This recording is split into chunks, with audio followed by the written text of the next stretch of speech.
रामनवमी शोभा यात्रा को लेकर पुलिस ने पूर्व मेयर पर किया मुकदमा दर्ज। रामनवमी के शोभा यात्रा को दूसरे रूट से निकालने को लेकर अलीगढ़ पुलिस ने पूर्व मेयर शकुंतला भारती और कमेटी पर किया मुकदमा दर्ज। काली मेले को लेकर दर्ज एफआईआर पर बोली पूर्व मेयर शकुंतला भारती, मुकदमे उनके लिए कहना है, दर्ज हो गया कोई बात नहीं। अलीगढ़ पुलिस की तानाशाही बर्दाश्त नहीं की जाएगी। यूपी के मुख्यमंत्री योगी आदित्यनाथ से मिलकर हमारी कमेटी अपनी पीड़ा रखेगी। जब शोभा यात्रा शांतिपूर्वक निकली है तो अलीगढ़ एसएसपी ने मुझ पर और कमेटी पर क्यों एफआईआर की? मुस्लिम महिलाओं ने मेले को खुद देखा। मुकदमा दर्ज हुआ है, कोई आफत नहीं है। इन मुकदमों से नहीं डरते हैं हम लोग, बिल्कुल नहीं डरते हैं। हर चुनौती का सामना करने के लिए हम तैयार हैं। हम जिएंगे और मरेंगे ए वतन तेरे लिए।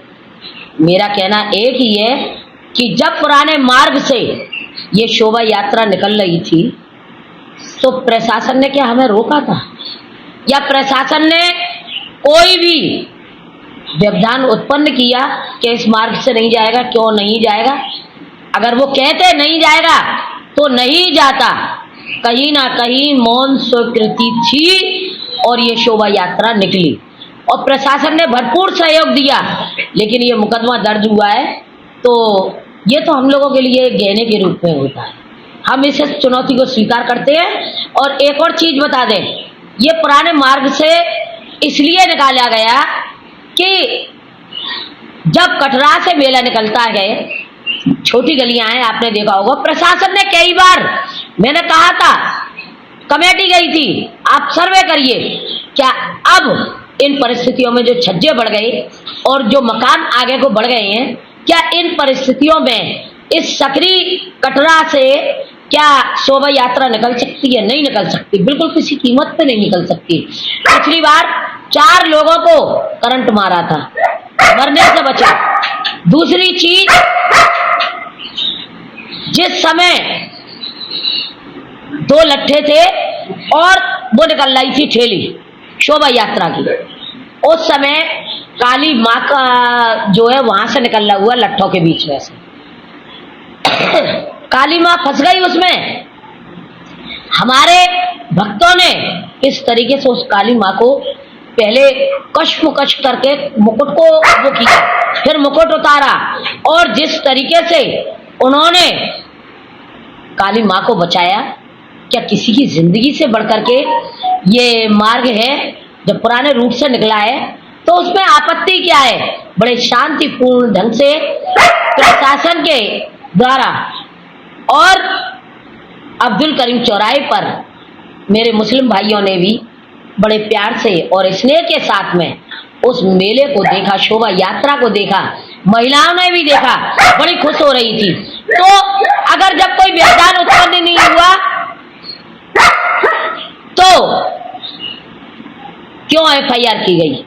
एफआईआर का कारण जानना चाहते हैं और प्रशासन की हर चुनौती स्वीकार कर रहे हैं। मुकदमा लिखा गया है, इस पर आगे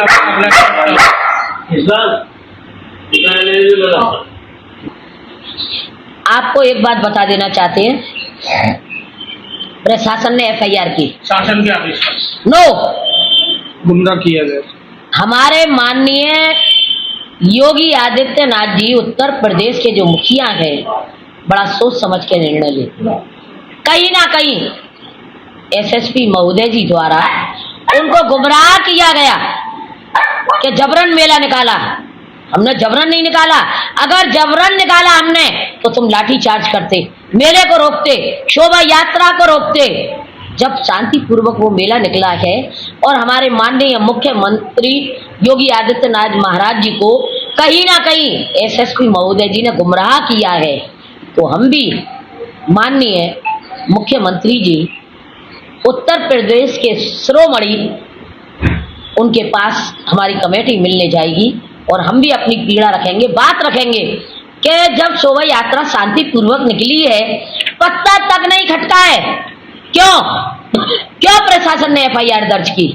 और एफआईआर दर्ज करके अगर वो हमें डराना और धमकाना चाहते हैं तो हम अपने देश के लिए, अपने समाज के लिए, अपने भाइयों के लिए, अपनी माँ भगवती के लिए कि सर कटा सकते हैं लेकिन सर झुका सकते नहीं, सर झुका सकते नहीं। किसी कीमत पर हम अपने सर को नहीं झुकाएंगे। प्रशासन की तानाशाही किसी कीमत पर नहीं चलेगी। हर चुनौती के लिए हम लोग तैयार हैं। जय गुरुदेव हॉस्पिटल महोली रोड मथुरा। हमारे यहाँ minor OT, emergency, ICU, PICU, NICU, सभी प्रकार की सिटी स्कैन, एक्सरे, अल्ट्रासाउंड, अत्याधुनिक पैथोलॉजी लैब, प्राइवेट एवं जनरल वार्ड, डिलक्स रूम, महिला चिकित्सकों द्वारा डिलीवरी सुविधा, आंखों का ऑपरेशन, दांतों का उपचार, सभी प्रकार की ऑपरेशन, उचित दर पर दवाइयाँ, 24 घंटे एम्बुलेंस सुविधा। जनपद में सबसे कम दर पर 100 रुपये में ओपीडी सुविधा उपलब्ध है। संपर्क करें 8650777901।